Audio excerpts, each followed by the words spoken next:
এবং আমরা যখন না বুঝে সেখানে বোমা ফিট করা ছিল, সেই বোমাগুলোর সাথে টাইমার সেট করা ছিল। আমাদেরকে অ্যাপারেন্টলি বোঝা যায় যে এই ইনভেস্টিগেশন করতে যারা গিয়েছেন তাদেরকে হত্যা করারও চেষ্টা করা হয়েছে। আমাদের তদন্ত সংস্থায় কয়েকটা জিনিস স্পষ্ট করা দরকার। একটা হচ্ছে যে কেউ যদি মনে করেন যে ট্রাইব্যুনালে বিচার শুরু হচ্ছে না, কেন? ট্রাইব্যুনালের বিচার শুরু হয় তদন্ত রিপোর্টের উপরে ভিত্তি করে। তো তদন্ত, এই যে মানবতা বিরোধী অপরাধের তদন্ত, এটা আমরা বারবারই বলেছি, এটা জটিল এবং সময় সাপেক্ষ বিষয়। বান্ডেল থাকলে প্রতি সেনমানিতে টাকা বাঁচবে। বিকাশ সেনমানি বান্ডেল কিনে জিতুন প্রতি লেনদেনে। এই ট্রাইব্যুনাল যখন আগের রেজিমের সময় ছিল, সেই সময় তারা প্রথম তদন্ত রিপোর্ট দিতে 16 মাস সময় লেগেছিল তাদের। সেখানে ঘটনা ছিল তুলনামূলকভাবে অনেক অল্প, সাক্ষী ছিল অল্প। আমাদের এখানে দুটো মামলার চার্জশিটের ড্রাফট, 3টা মামলার চার্জশিটের ড্রাফট আমরা পেয়ে গেছি। একটা হচ্ছে চানখারপুল, একটা আশুলিয়া, আর একটা হচ্ছে শেখ হাসিনার বিরুদ্ধে যেটা মানবতা বিরোধী কমান্ড রেসপন্সিবিলিটির মামলা, সেটারও ড্রাফটটা আমাদের হাতে এসেছে, যেটার আরো ফার্দার কাজ চলছে। খুব সহসাই দুটো চূড়ান্ত রিপোর্ট আমরা পাবো এবং এই মাসের মধ্যে অন্তত দুটো মামলার ফর্মাল চার্জ হয়তো দাখিল করা সম্ভব হবে। এর বাইরে আমাদের তদন্ত সংস্থা, আপনারা জানেন যে গুমের মামলাগুলো তদন্ত করছে। 3টা জটিলতম গুমের সেন্টার, আয়নাঘর আমাদের এই ইনভেস্টিগেটররা তদন্ত করেছেন, আবিষ্কার করেছেন। তার মধ্যে টিএফআই সেল বলে যে সেলটা ছিল, সেটার ভেতরে যেটা ভূগর্ভস্থ অনেকটা বলা যাবে, সেমি ভূগর্ভস্থ সেলগুলো আবিষ্কার করেছে, যেগুলো ওয়াল তুলে বন্ধ করা হয়েছে, ওয়াল ভাঙতে হয়েছে, পুরো গার্বেজ দিয়ে সেটাকে ভরে রাখা হয়েছিল, সেগুলোকে সরিয়ে এই ক্রাইম সিনগুলোকে বের করতে হয়েছে। এবং আপনারা জানেন এই কাজ করতে গিয়ে স্বয়ং চিফ প্রসিকিউটর তিনি এই ইনভেস্টিগেশন চলাকালে সেখানে প্রেজেন্ট ছিলেন। এবং আমরা যখন না বুঝে সেখানে বোমা ফিট করা ছিল, সেই বোমাগুলোর সাথে টাইমার সেট করা ছিল। আমাদেরকে অ্যাপারেন্টলি বোঝা যায় যে এই ইনভেস্টিগেশন করতে যারা গিয়েছেন তাদেরকে হত্যা করারও চেষ্টা করা হয়েছে। এত সব জটিলতার মধ্য দিয়ে যে কাজগুলো এগিয়েছে সেগুলো প্রতিদিন জনসম্মুখে আসেনি। সেই কারণে অনেকেই মনে করতে পারেন যে তদন্ত কাজ কিছু হয়নি। তদন্ত কাজ যা হয়েছে, যেদিন প্রথম দিন ফর্মাল চার্জ দাখিল হবে সেদিন থেকে সবাই উপলব্ধি করতে পারবেন।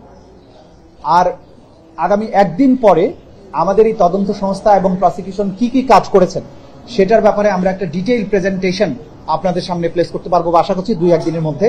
সে ব্যাপারে এই ব্রিফিং শেষে আপনাদের মধ্যে যারা যারা শুধু রিপোর্টার তারা এসে একটু আমাদের কনফারেন্স রুমে বলবেন, আপনাদের সাথে আমরা কথা বলতে চাই। তো মোটা দাগে কথা হচ্ছে, হিউজ পরিমাণের কাজ হয়েছে।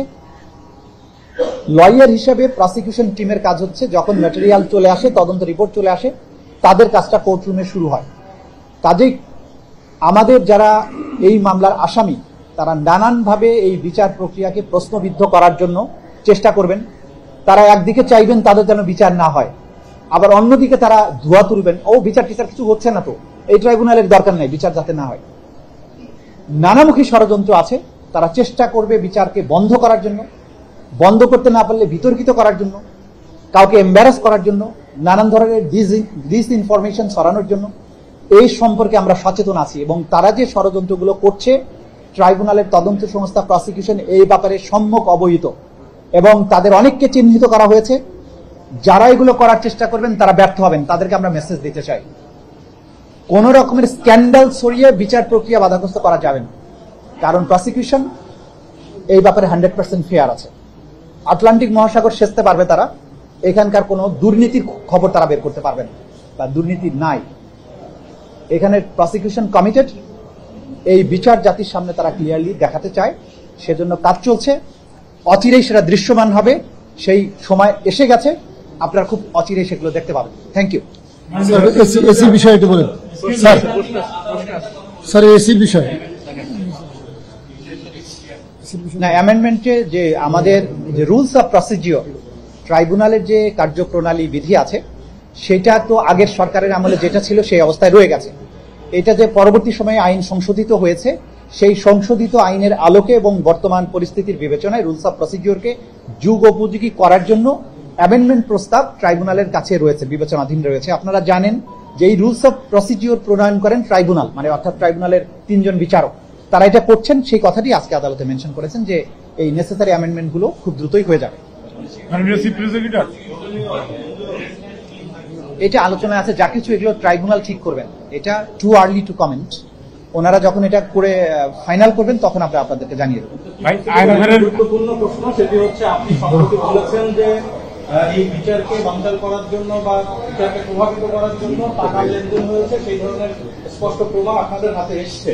সেই ক্ষেত্রে এই ট্রাইব্যুনালের অথবা প্রসিকিউশনে এখন যারা সরাসরি বিচারের সাথে প্রত্যক্ষত জড়িত, তাদের পর্যন্ত এই অফার এসছে কিনা, এরকম কোনো প্রমাণ আপনারা বা এরকম কোনো আপনারা পেয়েছেন? দুঃখজনকভাবে আমাদেরকে কেউ অফার করেনি। তো যারা এগুলোর সাথে ষড়যন্ত্রের সাথে জড়িত তাদের কাউকে গ্রেপ্তার করা হয়েছে, বাকিদের বিরুদ্ধে নানান ধরনের তদন্ত চলমান আছে।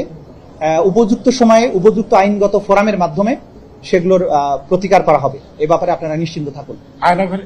জি, আয়নাঘরে যে বোমা ফিট করেছে, বোমা ফিট করেছিল, ওইটা হচ্ছে যদি লোকেশনটা বলেন এবং যারা ফিট করেছে তাদেরকে এই ব্যাপারে আর ফার্দার কোনো কমেন্ট করছি না, সময় হলে জানতে পারবেন। আজকে আপনি মাত্র 18 জন আছে, গতকাল একটা দেশের 24 জন গতকাল দেশের বৃহৎ রাজনৈতিক দলের পক্ষ থেকে বলা হয়েছে যে প্রসিকিউটর, তদন্ত সংস্থার সদস্য এবং একই সাথে বিভাগে ট্রাইব্যুনালের সংখ্যা এবং বিভাগের জন্য ট্রাইব্যুনাল বানানো হয়। এইটাকে আপনি কিভাবে দেখছেন ওভারঅল? একজন চিফ প্রসিকিউটর হিসেবে এই বিষয়ে আমার আসলে মন্তব্য করা উচিত হবে না। রাজনৈতিক দলগুলো তারা দাবি জানাতে পারেন, রাজনীতির কাজ হচ্ছে দেশকে নিয়ে ভাবা, তারা ভাবতেই পারেন। তবে বিচারের যে ভলিউম, আপনার মামলার যে ভলিউম, অপরাধের যে বিস্তৃতি, এইটা বিবেচনা করে ট্রাইব্যুনালের সংখ্যা বৃদ্ধি করা যেতে পারে। তবে সারা দেশে ছড়িয়ে দেওয়াটা কতটা বাস্তবসম্মত সরকার অবশ্যই চিন্তা করবেন, আমরা জানি না।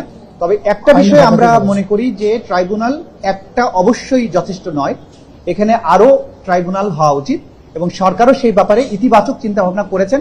খুব সহসাই অন্তত দ্বিতীয় ট্রাইব্যুনালের যাত্রা শুরু হবে বলে আমরা আশা করছি। Thank you.